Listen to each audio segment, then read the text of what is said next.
अस्सलामु अलैकुम रहमतुल्लाहि वबरकातुह। अल्हम्दुलिल्लाह वस्सलातु वस्सलाम अला रसूलिल्लाह अम्मा बाद।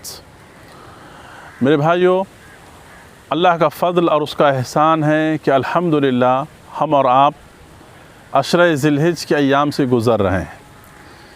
यानी अशर ज़िलहिज जिसकी बड़ी फ़जीलत अल्लाह के रसूल सल्लल्लाहु अलैहि वसल्लम ने अहादीस में बयान फरमाई है।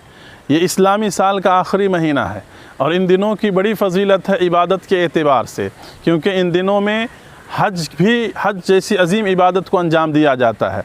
लिहाजा इन 10 दिनों के अंदर अल्लाह के रसूल सल्लल्लाहु अलैहि वसल्लम ने बहुत सारे खैर के काम करने का हुक्म दिया और इन दिनों के अंदर जो नेकियां की जाती हैं अल्लाह को बहुत पसंद है, बहुत पसंद है। मेरे भाइयों, इन 10 दिनों की अहमियत का अंदाज़ा इस बात से लगाएं कि अल्लाह तबारक व तआला ने इन 10 दिनों की कसम खाई। अल्लाह ताला ने कहा वल फज्र व लयालिन अश्र। हज़रत इब्न अब्बास रज़ियल्लाहु अन्हु बयान करते हैं कि इन 10 दिनों से मुराद क्या है?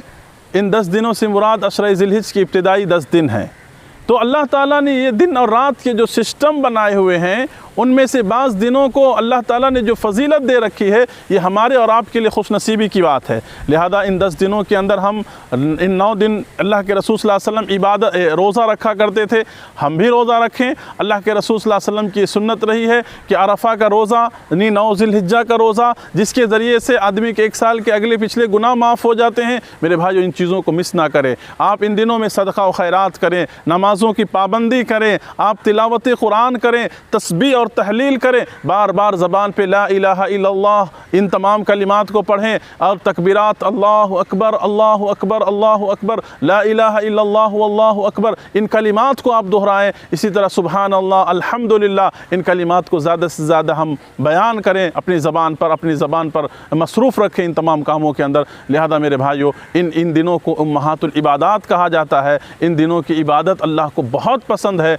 यहाँ तक कि अल्लाह के रसूल ने कहा कि जिहाद फ़ी सबीलिल्लाह से भी ज़्यादा अहम है अल्लाह रब्बुल आलमीन की नज़र में इन दिनों की इबादत, सिवाय उस शख्स के जो गया और वापस लौट कर नहीं आया, यानी जान और माल तमाम चीज़ों के साथ शहीद हो गया। तो अल्लाह से हम दुआ करते हैं, उम्मीद करते हैं कि इंशाअल्लाहुल मुस्तआन हम इन अशर ज़िलहिज की हम कदर करेंगे और इन इबादतों को अंजाम देने की कोशिश करेंगे। अल्लाह इन हमारी इबादतों को अल्लाह कबूल फरमा ले, आमीन। अस्सलामु अलैकुम।